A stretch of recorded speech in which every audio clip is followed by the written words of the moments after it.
욥바에 있는 무두장이 시몬의 집에 머물고 있는 베드로, 그리고 가이사랴에 있는 고넬료, 그 집에 베드로가 고넬료의 집에 도착을 하게 되었습니다. 이 욥바라는 장소, 요나가 니느웨로 가기 싫어서 다시스로 도망쳤던 항구입니다. 내 마음이 허락하는 최대치가 욥바라고 할 수 있고요. 가이사라는 전도자 빌립이 예루살렘을 떠나서 사마리아의 복음을 전하고, 그리고 광야에서 에디오피아 내시에게 세례를 준 이후에 그렇게 가게 된 곳이 가이사랴입니다. 로마의 항구 도시입니다. 하나님께서 구약 성경에서 아브라함에게 모든 민족이 너로 말미암아 복을 받을 것이다, 그렇게 말씀을 하셨고, 신약 성경에서는 예수님께서 땅끝까지 이르러 내 증인이 되라 말씀하셨습니다. 즉 욥바라는 것이 우리가 유대인들이 갈 수 있는 최대치 경계라고 한다면, 가이사라는 땅끝을 향해 출발하는 시작점이 될 수가 있다는 그런 얘기입니다. 자, 그 두 개의 경계선, 욥바와 가이사라라는 경계선, 그 각각 대칭점에 있던 베드로와 백부장 고넬료가 드디어 만나게 되었고, 초대교회의 역사에 있어서 드디어 이방인을 향한 선교의 발걸음이 시작되는 장면, 사도행전 10장의 말씀입니다. 이 사도행전 10장이 중요한 이유가 대한민국에서 이 시간 오늘을 살고 있는 우리에게 복음이 전해질 수 있었던 까닭이 이 사도행전 10장으로부터 비롯되고 있는 것이고, 그리고 교회란 곳이 어떤 곳이냐, 그것에 대한 명확한 정의가 내려지는 장이 바로 이 사도행전 10장입니다. 자, 잠깐 우리 지난 주일 설교 내용과 이 사도행전 10장에 나타난 의미를 연결시킬 수가 있는데, 잠깐 한번 그것에 대해서 생각을 해보겠습니다. 지난 주일 설교의 주제가 무엇이었냐면, 하나님께서 원하시는 예배자는 어떤 모습일까, 그것에 관한 말씀을 드렸었습니다. 미가서 6장 정의를 행하고 인애를 사랑하고, 그리고 하나님 앞에 하나님과 동행하는 겸손, 그것이 하나님께서 원하시는 예배자이다, 그런 말씀을 드렸습니다. 그리고 윤동주 시인의 팔복이라는 시를 통해서 슬퍼하는 사람은 복이 있나니, 즉 이 슬픔, 삶과 이 예배, 그리고 세속의 삶과 이 거룩의 삶은 결코 나누어질 수 있는 것은 아니다. 슬퍼했던 그 사람 예수, 괴로웠던 사나이, 그러나 행복했던 예수 그리스도, 그분에게 허락된 십자가가 나에게도 허락이 된다면 나도 기꺼이 어두운 밤하늘에 피를 흘리겠습니다. 그것이 윤동주 시인의 고백이었던 것을 보게 됩니다. 오늘 장로님 찬양 인도하시면서 왜 가사들이 다 이런 것을 택했나, 그 말씀을 하셨는데 그런 것 같아요. 괴로웠던 사나이, 그러나 행복했던 예수 그리스도. 우리의 삶이 세상을 살아갈 때 괴로움, 버거움, 힘겨움의 삶을 살아갈 수밖에 없습니다만, 그것이 우리들에게 행복이 될 수 있는 까닭은 그 길이 십자가이기 때문에, 그 길이 마땅히 걸어가야 될, 내가 감당하고 때로는 그렇게 어려운 이들을 이해하고 함께 짊어지고 가야 될 길이기 때문에, 한편으로는 어떤 위로와 소망을 기대하게 되기도 하고, 또 다른 한편으로는 기쁨의 고백이 나오기도 하는 것, 그것이 우리들의 삶이 아닐까, 그런 생각을 해보게 됩니다. 자, 어쨌든 이 지난 주일 설교의 내용이 그런 것이었는데, 이 사도행전 10장에서 이 지난 주일의 설교의 내용이 어떻게 연결될 수가 있느냐면요. 자, 이 사도행전 10장에서 이방인이고 정통 로마인이었던 고넬료가 하나님을 섬겼습니다. 그러면 고넬료에게 나타났던 그 예배자의 모습, 고넬료에게 드러났던 신앙인의 모습은 어떤 모습이었느냐? 사도행전 10장 1절과 2절은 이렇게 증거합니다. 가이사랴에 고넬료라 하는 사람이 있으니 이달리아 부데라 하는 군대의 백부장이라.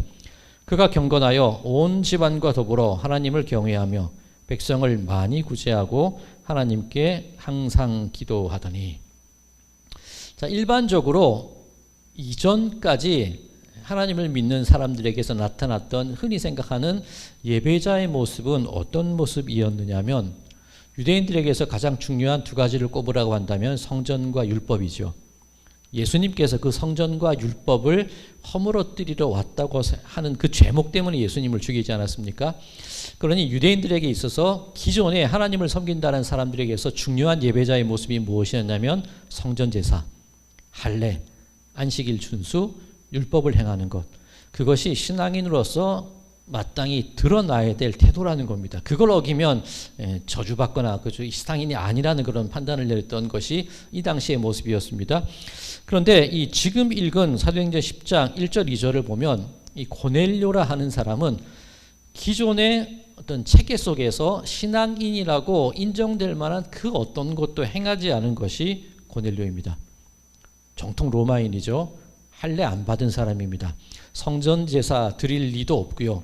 아마 이 고넬료 율법을 지키며 살았던 사람은 아니었을 겁니다. 더더군다나 안식일을 지키지 않았던 사람이 고넬료입니다. 그런데 이 고넬료를 향하여서 하나님은 당신의 자녀로 인정을 해주시거든요. 그러면 고넬료에게 나타나는 신앙의 특징이 무엇이냐? 지금 읽은 1절과 2절 말씀을 보면 첫 번째, 경건. 온 집안과 더불어 하나님을 경외하고 경건의 모습이 나타났습니다. 두 번째, 백성을 구제하고, 세 번째, 하나님께 항상 기도했다는 겁니다. 그러면 이전까지 하나님을 섬기는 믿음 있는 사람, 예배자에게서 나타나는 모습들은 성전, 할례, 율법, 안식일 준수, 이것이 신앙인을 구분짓는 요소였다면 고넬료에게 있어서 신앙인이라고 표현될 수 있는 방법은 경건, 구제, 기도였던 것을 보게 됩니다. 자, 이제 지난주일 설교 내용과 한번 연관을 지어볼까요? 예배자가 어떤 모습이었습니까? 정의를 행하고 인자를 사랑하고 헤세드를 사랑하고 그리고 겸손하게 하나님과 동행하는 그 사람이 참된 예배자이다. 이 세 개의 것들이 따로 구별될 수 있는 건 아니라고 했습니다. 자, 이것을 고넬료에게 적용을 시켜볼까요? 정의를 행하고 높아진 것은 낮추고 낮아진 사람들은 북돋아주는 것, 그리고 하나님께서 중요하게 여기는 그 가치를 위해서 때로는 앰뷸런스가 구급차가 신호를 어기지 않아도 되는 것처럼 가장 중요한 어떤 믿음의 가치가 무엇인지를 지켜나가는 것, 그리고 헤세드, 그 자비의 마음을 가지고 있는 것, 하나님보다 앞서지 않고 뒤처지지 않는 것, 이 모든 것들을 고넬료에게 있어서 해당되는 단어로 정리를 하자면 기도와 구제라는 겁니다. 자, 기도라는 것은 나와 하나님과의 대화죠. 내가 하나님을 어떻게 섬기느냐가 기도로 표현되는 겁니다. 이 특별 기도에 한 거 아니에요. 그죠? 고넬료는 제9시 매일의 기도 시간에 하나님께 기도를 드렸다는 겁니다. 그럼 하나님을 향한 베드로의 신앙의 고백들이 기도를 통해서 나타났습니다.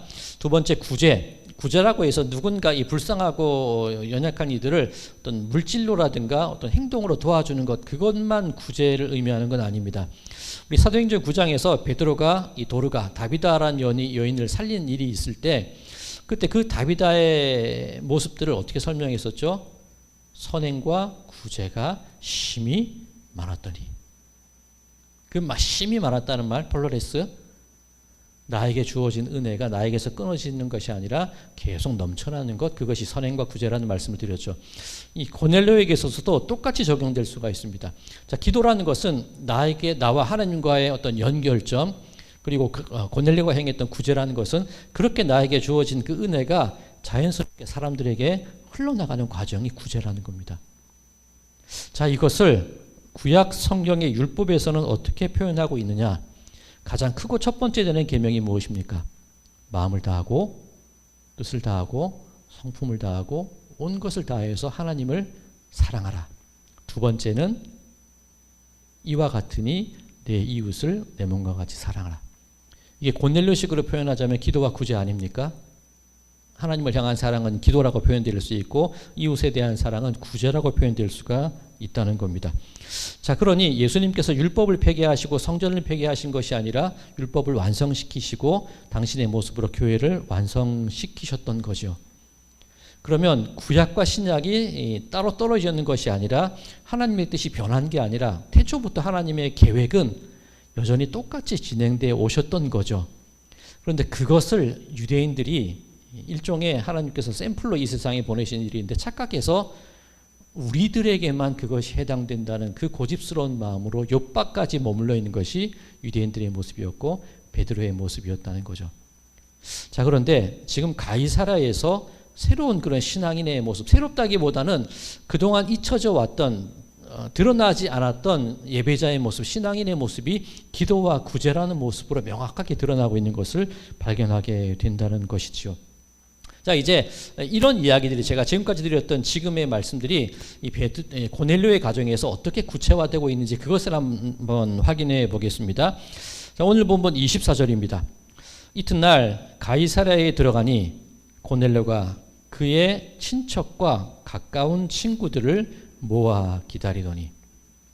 자, 교회라는 단어, 에클레시아라는 단어가 어떤 뜻이었습니까? 불러내서 모이게 한 사람들, 이끌어낸 사람들이 교회입니다. 그럼 고넬료는 베드로를 기다리는데 혼자 기다려도 돼요. 그런데 그 가정뿐만이 아니라 친척과 가까운 친구들을 다 모았대요. 그러면 첫 번째 교회의 첫 번째 조건이 충족되지요. 세상 가운데 살아가는 사람들을 세상에서 이끌어내서 불러서 모아놨다는 겁니다. 자, 그러면 이 모임, 단순히 모인다는 게 교회는 아니겠죠. 그 모인 이들이 어떻게 했느냐를 찾아보면 되는데 27절에서 29절입니다. 자, 이제 이 베드로가 고넬료를 만났을 때 한 이야기입니다. 27절에서 29절. 더불어 말하며 들어가 여러 사람이 모인 것을 보고 이르되 유대인으로서 이방인과 교제하며 가까이 하는 것이 위법인 줄은 너희도 알거니와 하나님께서 내게 지시하사 아무도 속되다 하거나 깨끗하지 않다 하지 말라 하시기로 부름을 사양하지 아니하고 왔노라. 묻노니 무슨 일로 나를 불렀느냐. 자, 베드로가 고넬료 집에 딱 들어갔습니다.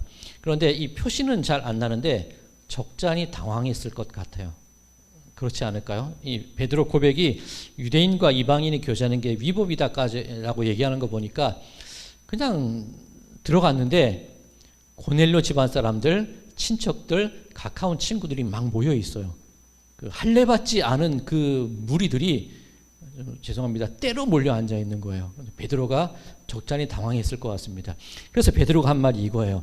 내가 하나님께서 보내셔서 오기는 왔고 속되다 하지 말라셔서 오기는 왔는데 나 왜 불렀어? 이렇게 물어보는 겁니다.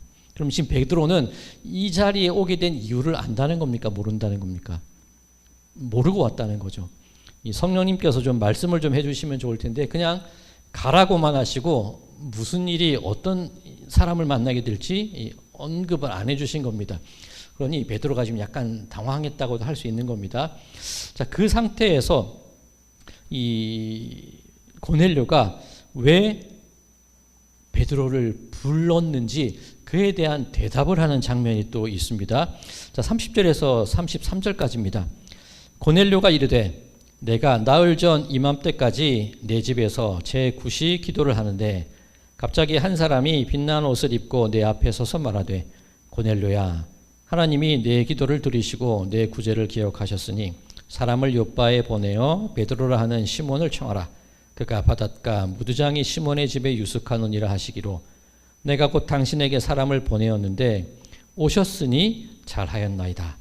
이제 우리는 주께서 당신에게 명하신 모든 것을 듣고자 하여 다 하나님 앞에 있나이다. 자, 베드로가 물었죠. 나 왜 불렀소? 고넬료가 대답하죠. 이러이러해서 어디에 있는 당신을 수소문해서 모셔왔습니다. 자, 이제 당신이 말하는 것을 다 듣겠습니다. 그럼 지금 고넬료도 베드로를 왜 불렀는지 모르는 거죠. 당신이 말하시는 거 제가 다 듣겠습니다. 베드로는 나 왜 불렀습니까? 고넬료는 무슨 말씀 하시렵니까? 서로 이게 뭐가 모르는 거예요. 자, 그런데 지금 이 두 장면이 뭐가 재미있냐면 유대인과 로마인이 한 자리에 있어요. 있을 수 없는 장면입니다. 할례 받은 자와 할례 받지 않은 자가 그 자리에 있어요. 있을 수 없는 일입니다. 나중에 한 번 더 언급을 해드리겠지만 이 고넬료가 베드로 앞에 엎드려 절을 하거든요. 로마 백부장이에요. 지배 계층 사람이 피지배 계층 유대인들에게 유대인 앞에서 지배 계층이 절을 하고 있는 일이 일어나고 있어요. 도무지 현실성이 없는 일이 지금 벌어지고 있는 겁니다. 같은 자리에 있을 수도 없고 벌어질 수도 없는 일이 벌어지고 있는 겁니다. 그런데 베드로와 고넬료 서로는 몰라요.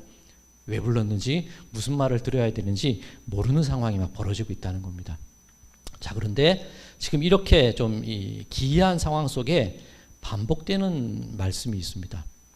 이 반복되는 말씀이 뭐냐면 먼저 고넬료가 왜 내가 당신을 불렀는지 그것을 고백하는 부분을 잠깐 봐야 되는데 31절 말하되 고넬료야 하나님이 내 기도를 들으시고 내 구제를 기억하셨으니. 자, 그러면 하나님께서 베드로를 부르라고 하신 이유가 원인이 어디에 있냐면 고넬료의 기도와 고넬료의 구제 때문에 베드로를 부르게 했다. 그 말씀을 하시는 겁니다. 앞서 신앙인으로서 예배자로서 고넬료에게 있어서는 율법도 할례도 안식일 준수도 성전 제사도 전혀 없었다고 말씀을 드렸죠.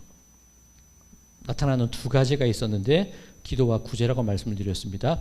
그런데 지금 이 빛난 옷을 입은 사람이 말씀하시기를 하나님께서 네 구제와 네 기도를 들으셨어. 그러면 하나님께서 인정하시는 예배자의 모습은 성전, 할례, 율법 그것보다는 무엇이 중요하다는 겁니까? 이제 새롭게 시작되는 교회 내에서 하나님이 원하시는 모습은 구제와 기도, 하나님 사랑, 이웃 사랑 그것을 하나님께서 원하신다는 것이 드러나게 되는 거죠. 자, 그러면 베드로가 하는 말도 접목할 필요가 있는데 베드로 35절 말씀입니다. 각 나라 중 하나님을 경외하며 의를 행하는 사람은 다 받으시는 줄 깨달았도다. 자, 베드로가 여차여차해서 이렇게 만나게 되고 일어난 일들을 쭉 들은 다음에 베드로가 한 말이에요. 하나님을 경외하며 의를 행하는 사람은 하나님이 다 받으시는구나. 자, 하나님을 경외한다는 것 다르게 말하면 기도죠. 의를 행한다는 것은 다르게 말하면 무엇입니까? 구제예요. 그러면 이제 두 사람이 모르고 만났는데 알아가는 게 무엇이냐면 하나님께서 고넬료의 기도와 구제를 듣고 그를 택해 주셔서 이게 확인이 된 겁니다. 두 번째 베드로를 통해서도 고백되는 게 뭐냐면 그래 세계 어떤 나라 사람이라 할지라도 그 사람에게서 하나님을 경외하고 의를 행하는 모습 기도하고 구제하는 모습이 드러난다면 하나님께서 그 사람을 다 받으시는구나. 그걸 이제 베드로가 알게 된 겁니다. 그럼 이제부터 시작되는 교회라는 공동체 모습 속에서 가장 중요하게 여기는 예배자의 모습이라는 것은 기도와 구제가 되겠죠. 하나님을 경외하는 것과 나에게 주어진 그 은혜가 차고 넘쳐서 주변으로 흘러나가게 되는 그 모든 과정들이 나타나게 되는 그 자리가 교회가 된다는 겁니다. 그럼 앞서서 고넬료와 친척과 가까운 친구들이 모였는데 그 속에서 드러나야 될 교회의 모습이 무엇이냐면 기도와 구제, 경건과 의로움이 드러나게 될 때에 이제부터 하나님께서 원하시는 새로운 공동체는 그 모습으로 앞으로 세상 가운데 전파되게 될 것이다. 그 모습을 하나님께서 보여주고 계시는 겁니다. 자, 또 교회에서 필요한 모습이 무엇이냐면 앞서 이 고넬료가 베드로가 집에 왔을 때 경배했다 그랬죠. 그 경배하다는 단어가 이 프로스코네오라는 단어인데 그냥 인사하고 그냥 절한 게 아니라 예배라는 단어예요. 즉 고넬료의 마음 가운데 베드로께 예배하려는 그 시도가 있었다는 겁니다. 그때 베드로가 한 말이 무엇이냐면 26절 베드로가 일으켜 이르되 일어서라 나도 사람이라. 교회에서 경배되어질 대상은 사람이 되어서는 안 된다는 겁니다. 오늘날 얼마나 많은 교회 내에서 사람을 경배하는 모습이 일어나고 있습니까? 특별히 죄송합니다만 목회자에 대한 어떤 숭상, 거의 숭배의 모습까지 드러나는 경우가 얼마나 많이 있습니까? 우리 이른바 교회 내에서 은사를 받았다거나 무언가 교회 내에서 영향력을 끼치는 분들에 대한 숭상의 모습들이 교회 안에 얼마나 많이 나타났냐는 거예요. 근데 베드로가 분명히 얘기하죠. 나도 사람이라. 나에게 경배할 일이 아니라는 겁니다. 이때 베드로가 일으켜 이르되 일어서라. 이 일어서다는 단어가 에게이로라는 단어를 써요. 이 부활이라는 단어란 말이에요. 그러면 이전에 사람을 숭배하고 세상을 숭배하고 세상의 가치를 따르며 살았던 그 죽음의 모습에서 새롭게 부활하여서 일어나는 그 공동체가 바로 교회가 되어야 된다. 그 모습이 드러나고 있는 것입니다. 자, 이 고넬료가 일어났죠. 이제 하나님을 경외하고 의를 행하는 것, 기도와 구제가 새로운 공동체의 가장 중심이 되는 가치라는 것을 알아가고 있지요. 이때 고넬료가 베드로 앞에 한 말이 있습니다. 33절, 내가 곧 당신에게 사람을 보내었는데 오셨으니 잘하였나이다. 이제 우리는 주께서 당신에게 명하신 모든 것을 듣고자 하여 다 하나님 앞에 있나이다. 지금 가이사라 이방 땅입니다. 할례받지 못한 사람들이 가득합니다. 로마인과 유대인, 지배계층과 피지배계층, 도무지 어울릴 수 없는 이들이 모여 있는데 그곳이 어디냐면 다 하나님 앞에 있나이다. 오늘 설교의 제목이기도 합니다. 다 하나님 앞에 있나이다. 교회는 그런 곳이어야 한다는 거죠. 자, 오늘 하루 바쁘고 피곤하고 힘겹게 지내왔던 여러분들의 직장 역시 다 하나님 앞에 있나이다. 만약 그 자리가 여러분들의 일상 속에서 하나님께 끊임없는 기도와 소망을 간구하는 그 자리라면 그 자리에서 나에게 주어진 은혜가 사람들에게 풍성히 흘러나가는 자리라면 여러분들의 직장 바로 그 자리가 다 하나님 앞에 있나이다. 그곳이 교회로 세워질 수도 있다는 겁니다. 여러분들의 가정, 여러분들의 공동체, 우리들이 부대끼며 살아가는 모든 장소들 속에서 우리들에게서 정의를 행하며 인자를 사랑하며 겸손함으로 하나님과 동행하는 모습이 나타나는 곳이라면 다 하나님 앞에 있나이다 라고 고백할 수 있는 거룩한 새로운 공동체, 교회라는 자리를, 교회라는 곳임을 믿으시기 바랍니다. 여기서 함께한 모든 분들, 우리들은 이미 세상으로부터 부름받아서 이끌림받아서 나온 사람들입니다. 그렇다면 우리가 이 자리에서 해야 될 일이 무엇이냐면 매일같이 기도하는 것. 새벽 기도만을 의미하는 게 아닙니다. 제 9시기도 시간에 시간을 정하여서 내 직장이 되었건 어떤 순간이 되었건 늘 하나님과 동행하며 하나님과 교제할 수 있는 그 교제가 있는 곳, 그리고 나에게 주어진 그 은혜가 풍성히 나로부터 흘러나가는 것. 자, 신앙인들에게 아주 저 사람은 거룩하고 믿음 생활을 잘해 라고 말하지만 그 사람에게서 흘러나가는 것이 은혜가 아니고 또는 강팍한 마음이라든가 사람들을 경계시키는 마음이 흘러나간다면 반쪽짜리 예배자가 되겠죠. 마찬가지로 그 사람에게서 온유하고 성품이 좋지만 매일같이 하나님께 드리는 기도가 없다면 그 사람 역시 반쪽짜리 예배자가 될 수밖에 없을 겁니다. 그렇다면 진정한 예배자라면 우리들의 모습 속에서 그 기도와 구제, 경건과 의로움, 정의를 행하고 인자를 사랑하며 겸손히 하나님과 동행하는 모습이 우리들에게서 골고루 드러나게 될 때에 그 모습이 참된 신앙인이요 참된 예배자가 된다는 것 믿으시기 바랍니다. 자, 사랑하는 성도 여러분들, 여러분들이 머물고 계신 곳이 어디십니까? 혹시 욥바에까지만 머물러 계신 것은 아닙니까? 내 의로움과 어떤 율법주의에 사로잡혀서 이걸 해야지만 하나님께서 받아주실 거야라는 그 생각만 가지고 높이 담을 쌓고 여전히 욥바에 계신 것은 아닙니까? 혹시라도 가이사라에까지는 넘어갔는데 그곳에서 섬기는 모습이 하나님이 아니라 사람을 섬기는 모습이 나에게서 드러났던 것은 아닙니까? 그렇다면 우리들은 욥바를 넘어 가이사라에서 하나님을 섬기고 그렇게 은혜를 흘려보낼 수 있는 그런 온전한 신앙인의 사람이 되어야 할 줄로 믿습니다. 바라기는 그렇게 땅 끝까지 이르러 예수님의 증인된 삶을 살아가시되 우리 여러분들께서 살아가시는 모든 삶의 순간들을 다 하나님 앞에 있나이다. 그 경건과 그 의로움의 장소로 변화시킬 수 있으시는 그런 예배자들이 되시기를 간절히 소망합니다.